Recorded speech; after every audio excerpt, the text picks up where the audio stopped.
Значи ви благодарам, почитувана председателка, за да не земам збор после по амандманот. Целта ни беше граѓаните на Република Македонија да го слушнат предлогот на новото законско решение, кое што докажа дека претходното законско решение кое што го предложи токму Социјалдемократскиот сојуз не функционира. Како се во државата. Буквално како се. Со состојбите во спортот можеме да направиме аналогија со случувањата во државата. Обезглавеност, нетранспарентност и очај. За прв пат во Република Македонија се случува во 30 години независност спортистите, гордоста на нашата држава, да штрајкуваат и да протестираат. За прв пат. За прв пат се случува сите федерации да бидат понижени. Во сите спортови зборува. Во сите аспекти. Зошто сметам дека предложеното законско решение нема да функционира, и тоа не го кажувам јас, туку го кажуваат претседателите на клубовите во сите федерации, барем во мојот град. Да потенцирам дека доаѓам од град кој што важел за најспортски не само во Македонија, туку и во бившата држава Југославија. Град за кој што на времето синоним бил фудбалот, фудбалскиот клуб Победа, ракометот, кошарката, град кој што едноставно живеел за спортот. Дишел за спортот. Денес, благодарение на овие експерименти што ги правите и со државата и со спортот, Прилеп нема прволигаш. Победа е на прагот на испаѓање од втората лига. Денес стаса дерби да биде Питу Гули Победа. До толку е дојде на работава. А Победа играше со Парма, со Перуџа, со италијански калчо лигаши. Денес Прилеп нема ракомет и нема кошарка. Денес децата наместо да тренираат во Прилеп спорт, ги принудуваме да се занимаваат со други несакани активности. Зошто не беше успешно претходното законско решение кое што го пофали колегата Диме? Предвидовте 6 милиони евра субвенции за федерациите кои што ќе ги наплаќаат клубовите преку воучери. Знаете, почитувана македонска јавност, која е успешноста и реализацијата на претходното законско решение со 6 милиони евра? 15%. Од предвидените 6 милиони евра, клубовите успеале, благодарение на вашата креативност, транспарентност и ефикасност, како што напомна Диме, да наплатат 900.000 евра. Повеќе имате реализација на капитални инвестиции, иако се тие најмизерни, најниски во историјата, од 27%, отколку реализација на ваучерите одредени со Законот за спорт. И сега што правите? Логично би било, ако има побарување од клубовите, за поголеми средства од оние кои што ви биле предвидени со првото законско решение 6 милиони евра, вие да го зголемите прагот. Вие што правите? Наместо 6 милиони евра, по долго натегање со ДУИ, додавате уште 4 милиони евра за вкупно сега да ви биде ефикасноста 9% на реализација со тие 4 што ќе ги додадете. Апелирам за едно. Тргнете ја политиката од спортот. Тргнете ја политиката од спортот. Се уништивте. Сите федерации се крахирани. Ова не го зборува Вамаро Топалане. Ова не го зборува Трајчо Димков, олимпиец, бивш претседател на Федерација боречка, гордост на борењето во Република Македонија. Ова го зборуваат спортистите. Сите. Ама слушаат што вели Интернационалниот олимписки комитет. Ние стасавме до дередже Интернационалниот олимписки комитет со седиште во Женева да упати ултиматум до Македонскиот олимписки комитет и до македонската влада за хаосот што се случува во спортот. За овие решенија за спортот кои што се тресат од ракав. Стасавме да се дискутира за македонскиот спорт, за негативно, не за позитивно. Не правиме муабет што направивте за да се развие спортот, дали инвестиравте во инфраструктура, во тренерски кадар, во не знам што. Туку сега дискутираат во светот што се уништи во македонскиот спорт. Зошто овие луѓе вака тераат? За жал. Ние не ја гледаме оправданоста одношењето на вакво законско решение, бидејќи не било ефективно досега. Секој од нас ќе поддржеше законско решение, како што ви реков, ако има повеќе барање од тоа што сте предвидели во буџетот од тие 6 милиони евра. Вие успеавте за 20 месеци да реализирате 900.000 евра преку ваучери. А сега ја зголемувате сумата. Која е логика? Вистина, не знам која е логика. Популизам, притисок од ДУИ, од коалициониот партнер. Се договоривте кои клубови ќе ги поделите средствата на сметка на други кои што не можат да функционираат. Не знаеме. И бараме одговори на тоа. Затоа што е недозволиво, страме за една држава, кога ќе видат на телевизија соседните земји или земјите членки на Европската унија, дека спортистите во Република Македонија штрекуваат. Тоа е невозможно. Фактички во Македонија сите штрекуваат во моментот. Нема некој што е задоволен. Нема. Ама еве, вие успеавте да стасате до спортистите. Само тие нема во историјава да се штрекуваат. И нив ги натеравте со ваши креативни решенија. Сега во Македонија не штрекуваат само тие што штрекуваат до пред 2 години. Таа е аномалијата на македонското општество. Тога штрекуваат сите. И паркобрани, и зелени, и црвени, и дом, па загадено му било со машки шата. Сега сите тие убаво е да дишат хемикали од охис, ги нема. Прво и трето место во светот сме во моментов шампиони. Куманово е прво место, Тетово второ место по загаденост. Ама Скопје кај да е, ќе ги претица наредниот период. До второ место ќе се наместиме и 3 медали ќе освоиме. Ама не во спорт, во загаденост. И ова повторно ќе го поврзам и со спортот. И спортистите во Скопје дишат. Ама сега никој не ги поддржува. Сега владата чути. Знаевте пред 2 години што правевте? Пола од пратениците со маски протестиравте пред влада, а владава ваша. И викавте не можеме да дишиме. Тоа е лицемерие. Тоа е срам. Брука. Пола министри со маски се шатаја. Пола лидери на партии, косите си ги кубеа ако се пресече едно дрво на водно. Сега 10.000 дрва се пресакоја. Отров ви течи по 60 тони, па све нема.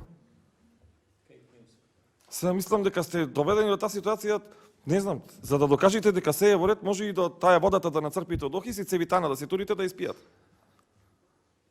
До толку е дојде на работа. Сега нема ни зелени, нема ни пленумци, нема ни шарени револуционери.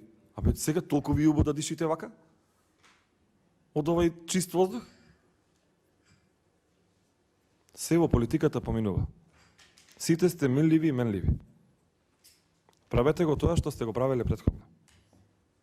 Тие што ве гласале, сега се срамат од вас. Тие што ги поддржувале спортските федерации, а виделе сега дека се приклонуваат кон политиката, се срамат од нив. Политиката не сака лицемерие. Сака искреност. Ова важи и за помалите коалициони партнери. Најмногу потенцирам Дом и шарени револуционери. Тие го креираа јавното мислење. Ние дискутиравме 7 дена во претходниот мандат зошто се исекоја 3 дрва во универзитетскиот кампус Кирил и Методи. За 7 дрва дискутиравме. Сега изгореа 4000 хектари шума, 800 дрва се сечат дневно и во аеродром, и во Целитар, и во Карпа. Имаше овдека ви текнува и паркобрани, па спијаја тука. И кога беше загаден и чист воздухот. Сега супер, водно го нема, се е во ред. 6 тони отров би течи низ улициве, заменик министерот борец за чист воздух, вика супер е, дишете, еве вика ја дојдов, дишам овдека, многу ми убаво, ништо не сеќавам. Еден да поднесеше одговорност. Еден да имаше самосвест. Да речи, чекај, јас си давам оставка, бидејќи глумев лудило пред 2 години се шетав со маска. Никој. Затоа ни е таква состојбата и во државата, и во политиката, за жал и во спортот. За жал и во спортот. Ние дојдовме во ситуација да субвенционираме клубови со нереализирани ваучери, а пренос од македонската фудбалска репрезентација да нема на национална телевизија. Тоа е исто како Германија и Англија, домаќин да е Германија, да нема пренос на германска национална телевизија. Тоа вие замисливо вас? Дали тоа ви е замисливо, ве кажете, вака реално, не е поентава да ја наведнеш главата и да чутиш, знаеки дека не си во право, дали е тоа нормално во некоја нормална држава? Пренос од националната гордост, од ракометарите, да не може да ги гледаш ракометарите на националната телевизија. Да одиш на гости, кај некој што има таква кабловска телевизија, да седиш по кладилници, за да ја гледаш македонската репрезентација. Да го намалуваш тонот на преносот од некоја странска телевизија, за да не се слушнело скандирањето. Да му го земаш знамето со сонце од Кутлеш на навивачите во Струмица, кои што навивале за македонската ракометна репрезентација. До толку ста се држава. Ама вие го направивте тоа. Со вашето гласање, со вашето чутење, со вашето поддржување. Пак ќе се вратам на претходното. Не го бараме за џабе присуството на министерот и заменичката министерка. Нема на кого да му ги кажеме проблемиве за да добијаме одговор. Нема на кого да му ги кажеме проблемиве. Ако е ова добро, кажете да му дадеме и нив пас, дека нема потреба да идат во собранието. Дека нема потреба да идат во собранието. 4 години да си биде рајат. Еве, министеркава заменичка што е за образование од Битола, да и речеме 4 години, рајат си, нема потреба да се занимаваш со образование. Зошто? Затоа што ти не даваш отчет пред никој. Пред никој. А за на партиска трибина, прва, и таму си се фалат. Вака во образованието, вака во културата, вака во инфраструктурата, 500 км, 700 км, 800 км. Платите најголеми во светот. Ама овдека, катастрофа. Таму кај што треба да се соочи со вистината, со реалноста, со суштинските прашања, ја не ги измислив овие прашања. Овие прашања, како што се сретнувате вие со граѓани, така и ние се сретнуваме со граѓани. Некои изневерени од нас, некои изневерени од вас. Ама сакаат да прашаат. Како да му речеме? С моето ветување секогаш едно. Почитувам тој и тој, можам да ти векам дека на следната комисија на образование, ќе ја прашам заменичката министерка за ова што ме праша ти. Еве, немам прилика. Не знам како да го направам тоа. Не знам како да го направам тоа. Иницијатива имаме до Уставен суд. По однос на идентитетот и издавањето на свидетелствата, со промена на државата, со промена на националноста, со промена на јазикот, со промена на полот, нема на кого да му поставам прашање. Оваа комисија тргна одлично. Уште еднаш да ве потсетам. Пред 3 години Петар Атанасов ја започна и ја конституира оваа комисија. Во оваа сала беше преполна. Не можеше да се диши. 10 столчиња вакви и уште 40 нови носевме. Јас го прашав Петар, бидејќи сум постар пратеник, што се случува во салава. Ние, вика, ќе работиме транспарентно. И за таа цел ги поканив сите невладини организации кои што ги тангираат прашањата од образованието. Супер. Ги поканив представниците на професорскиот пленум. Супер. Ги поканив представниците на средношколскиот пленум. Одлично. Секој добре дојде на овдека. И знаете што се случи? На првото прашање, на првата дискусија, почитуваниот господин Петар Атанасов, кој што единствен имаше доблест да си даде оставка од оваа влада и да кажи не оди работава со овие кадри, рече, на вистина, вака не одела работава. Повеќе никој не покани. Јас да бе бил како почитуваната председателка, професорка Жаклина, не би ја почнала оваа комисија. Заради гордост, заради его. Заради политичко достоинство. Затоа што таа како претседателка на комисијата гласала некоја да биде заменик министер. А таа ја множи со 0. И сите вас. Вас ви е полесно, че ја наведните главата, че си правите после муабет срамота и ова што не иди, ама народот гледа. Професорите гледаат. Јас да бидам како почитуваната професорка, сега ќе го поканам и претседателот на СОНК. Па да ни објасни, да, е тоа приватна собственост, одлуката колку ќе бидат покачени платите, со кого се искондеринирал, кој му дозволил да се пазари со колективниот договор, кој кога проценува дали платата треба да се зголеми од април, од мај или од јануари, па што е голем успех, што е мал успех. Сите организации, сите процедурувани претседателки на партиски организации, како што ги канете невладините, Петар Атанасов, така ги канете. Ви такнува и вие бевте тоа пратеник, така? Овде беше Авра. 300 луѓе имаше. Затоа се рейтинзите такви. Затоа е катастрофата таква. Затоа резултатите ќе бидат такви. Затоа што се криете од граѓаните. Вие не сте криви. Заменичката министерка ви направи да се чувствувате вака. Еден не крена рака, макар и процедурално да кажи, која е причината и која е обврската. Јас гарантирам и ветувам дека ако е заради лична попреченост, личен, не дај Боже, проблем, лична некоја обврска за која што е итна и не може да дојди на работа во министерството, тогаш во рете припаќам. Ама тоа да биде 3 години? Земете пример од другите комисии. Како некои министри се однесуваат поодговорно. Гребото е да се речи за нив. Еве сега вторник имаме комисија за буџет и финансирање, дискутираме за задолжувањето за таму трасата кај што беше грешена Кичево Охрид. Јас гарантирам дека на комисија за буџет и финансирање ќе дојде и министерот за транспорт и врски. Гарантирам дека и тој ќе дојде. Да ни објасни дали е сгрешена или не е сгрешена трасата и зошто заемаме уште 160 милиони евра кредит без тендер од кинезите, со кој што режимот правеше криминал, за да продолжи тој проект. Затоа што пола од пратениците во овој состав од Социјалдемократскиот сојуз дискутираа дека ВМРО-ДПМН го гради најскапиот автопат на светот. Сега вие го градите 4 пати најскапиот автопат на светот. Со клучки. Вие подпишувате анекс за 198 милиони евра, замислете, 198 милиони евра. Колега, дозволете во рамките на материјалната расправа во материјалната расправа, почитувана колешки, затоа што се ве молам. Да. Заради дигнитетот на оваа комисија. 198 милиони евра можеа да се пренасочат 98 милиони евра во спортот. Еве да се вратиме на темава. И наместо да дискутираме сега за безцелни закони, ние можевме да се договориме како тие средства да ги поделиме на спортските клубови. Еве 98 милиони евра, 100 нека ви остана за анекс. А луѓе но скапуваат затвор за 5000 денари. А овие без тендер си се договориле 198 милиони евра ќе работат овие.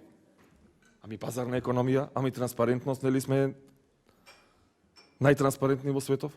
Дури стасавте до фаза да ни кажете кој министер колку кафи не испил за 6 месеци пресек и вика труд и социјала потроши 200 денари.